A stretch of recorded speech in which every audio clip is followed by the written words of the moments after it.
Eh bien aujourd'hui, je voudrais vous parler du tribunal de Christ et de la remise des récompenses. Alors c'est un sujet dont on parle très peu, c'est pour ça que j'avais à cœur de le partager.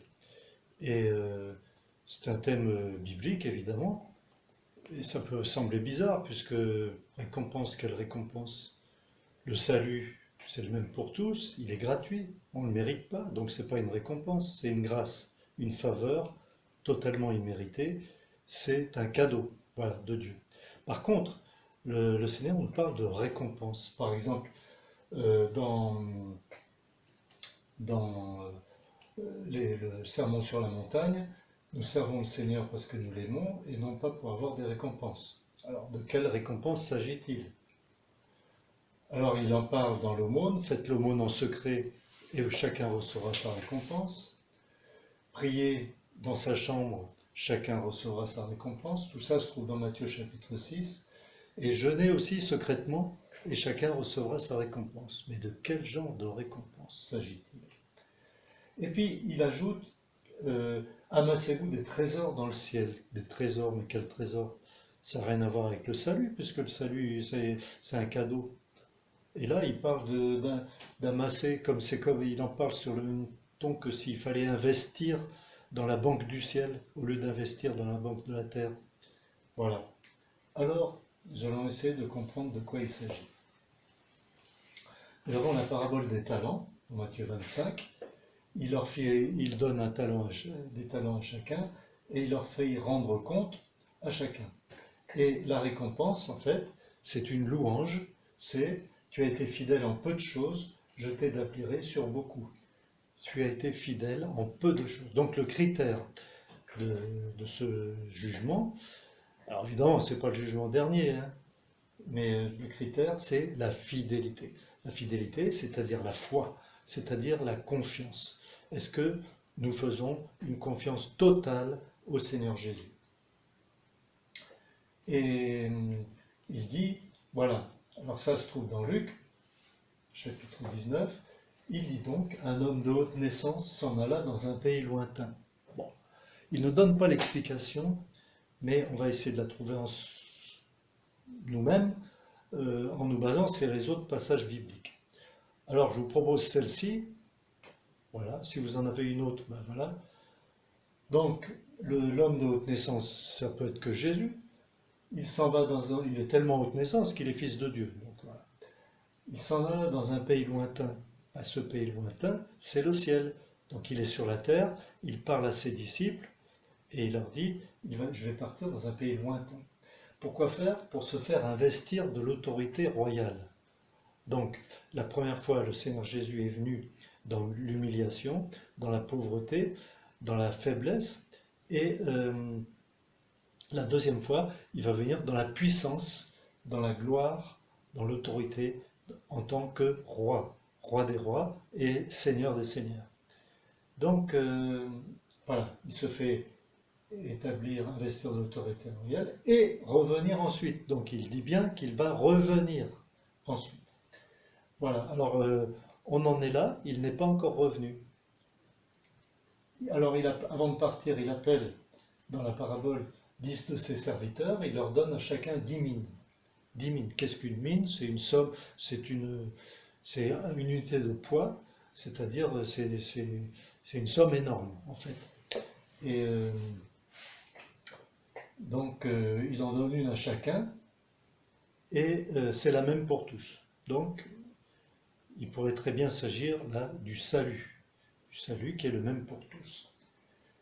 Et il dit faites-le valoir. Ah, faites-le valoir, c'est-à-dire faites-le prospérer, faites-le profiter, faites-le rentabiliser, faites-le fructifier. Et donc, comment le faire pour faire fructifier notre salut? Voilà, il leur dit faites-le valoir jusqu'à ce que je revienne. Mais ses concitoyens, alors, qui sont ses concitoyens? Bien sûr, à l'époque, c'était les Juifs. Israël, ils le haïssaient, effectivement, ils l'ont tellement haï, enfin, pas tous, mais l'immense majorité, qu'ils l'ont mis à mort. Enfin, ils l'ont fait mettre à mort. Alors, ils envoyèrent une ambassade auprès nous ne voulons pas que cet homme règne sur nous. Donc ils ne veulent pas, ils ne reconnaissent pas Jésus en tant que roi, ni en tant que Messie. Lorsqu'il fut de retour, voilà, après avoir été investi de l'autorité royale, il fit appeler auprès de lui ses serviteurs auxquels il avait donné l'argent, afin de connaître comment chacun l'avait fait valoir. Alors le premier vient et lui dit, Seigneur, ta mine a rapporté 10 mines. Donc il a multiplié son capital par 10. Il a porté du fruit. Et alors je signale tout de suite que le fruit n'est pas forcément le nombre de gens qu'on amène au Seigneur. C'est pas écrit ça. Alors, il lui dit, c'est bien, bon serviteur. Donc, vous voyez, encore une louange, c'est bien, bon serviteur. Voilà une louange, une récompense, une félicitation de la part du Seigneur Jésus.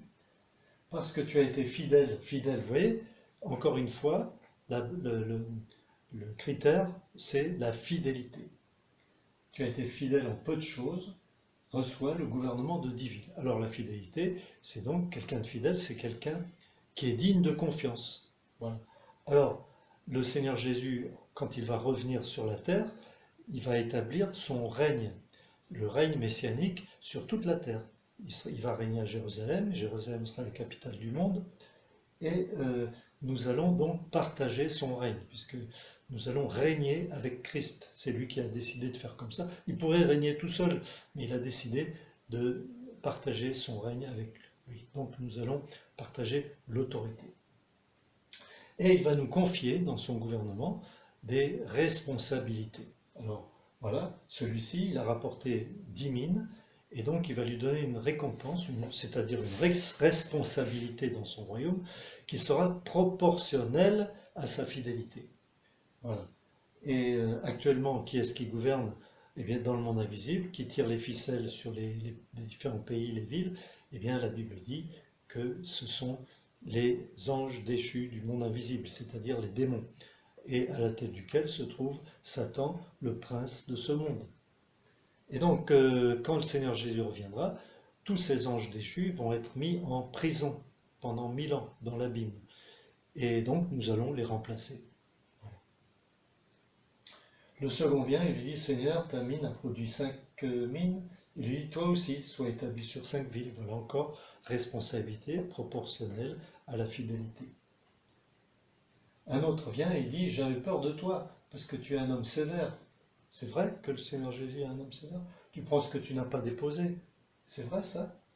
Tu moissonnes ce que tu n'as pas semé. Oh là, il n'a pas dû lire la parabole du semeur, celui-là.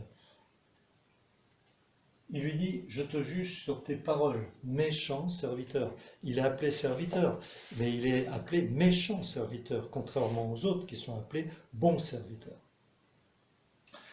Tu savais que je suis un homme sévère qui, prenant ce que je n'ai pas déposé, moissonnant ce que je n'ai pas semé, pourquoi donc n'as-tu pas mis mon argent dans une banque jusqu'à mon retour, je le retire avec un intérêt. Voilà. Donc, mettre son argent à la banque, c'est vraiment le minimum pour vraiment rapporter un peu quelque chose, pas grand-chose, mais enfin bon, voilà. Eh bien, il n'a même pas fait le minimum, il est appelé méchant serviteur. Alors, quel genre de serviteur c'est? Eh bien, il y a deux sortes de serviteurs, les bons et les méchants, selon cette parabole. Et les méchants serviteurs sont des serviteurs, c'est-à-dire ce sont des pasteurs, des missionnaires, des enseignants, des évangélistes, etc., mais méchants. Et donc ils ne sont pas sauvés, regardez. Il dit à ceux qui étaient là, ôtez-lui la mine et donnez-la à celui qui a les 10 mines. Il dit, Seigneur, il a 10 mines. Je vous le dis, on donnera à celui qui a, mais à celui qui n'a pas, on ôtera même ce qu'il a. Voilà. Donc, ne soyons pas des mauvais serviteurs. Faisons fructifier le capital qui nous a confié pour sa gloire, et non pas pour notre gloire personnelle. Alors, au reste, amenez ici mes ennemis qui n'ont pas voulu que je règne sur eux, et tuez-les en ma présence. Donc, il ne faut pas confondre Israël apostat, ce sont ceux-là qui seront exterminés, donc qui sont mis à mort, qui sont lors de la grande tribulation d'Israël, et Israël fidèle, qui eux reconnaîtront que Jésus est le Messie. Et il y en a aujourd'hui qui reconnaissent Jésus en tant qu'individu, qui reconnaissent Jésus comme Messie. Beaucoup, ce sont nos frères et sœurs en Christ. Mais ils s'appellent messianiques. Mais au retour de Christ sur la terre, il y aura une repentance nationale et une conversion nationale. Et donc, enfin nationale, c'est-à-dire en tant que nation. Mais ça sera un résidu, les rescapés du massacre. Voilà. Alors voilà, donc ça c'était dans Luc 19, versets 11 à 27. Maintenant, un autre verset dans Romains 14, chacun rendra compte à Dieu pour lui-même. Voilà encore, chacun d'entre nous va rendre compte à Dieu pour lui-même. Je ne vais pas rendre compte pour les autres, pour vous, ni pour... mais je vais rendre compte pour moi-même. Et voilà ce que l'apôtre ajoute dans 1 Corinthiens, chapitre 3, nous sommes ouvriers avec Dieu. Ouvriers avec Dieu, vous vous rendez compte? C'est un immense privilège, nous sommes ouvriers avec Dieu, nous travaillons avec Dieu, il est le patron, nous les ouvriers. Vous êtes le champ de Dieu, le champ, donc on compare à un champ, et l'édifice de Dieu. L'édifice, c'est-à-dire le temple. Et chacun d'entre nous est une pierre vivante de ce temple, il n'y a qu'un seul temple, c'est l'église de Jésus-Christ. Pour bien comprendre ça, le Seigneur a fait détruire le temple matériel qui était à Jérusalem. Donc le temple aujourd'hui, dans la période de la grâce, c'est un temple vivant qui est l'église. Il n'y a qu'une seule église. Hein. Jésus a dit, je bâtirai mon église. Alors, selon la grâce de Dieu qui m'a été donnée, j'ai posé le fondement. Ça, c'est l'apôtre Paul qui parle. Il a posé le fondement. Le fondement, évidemment, c'est Jésus. J'ai posé le fondement comme un sage architecte et un autre a bâti dessus. Mais attention à la manière dont il bâtit dessus, car personne ne peut poser un autre fondement que celui qui a été posé, à savoir Jésus-Christ. Or, si quelqu'un bâtit sur son fondement avec de l'or, de l'argent, des pierres précieuses, ça c'est des matériaux solides, valables, qui ont de la valeur, précieux. Et ils ont la propriété de pouvoir passer à travers le feu sans être consumés. Et aussi du bois, du foin, du chaume. Ça brûle par contre. L'œuvre de chacun sera manifestée. Alors, c'est pas nous qui sommes jugés, en fait, c'est nos œuvres. C'est pas nos péchés, notre vie passée. Notre vie passée, elle est finie. Nos péchés sont pardonnés. Nous sommes graciés. Et nous sommes morts à notre vie ancienne.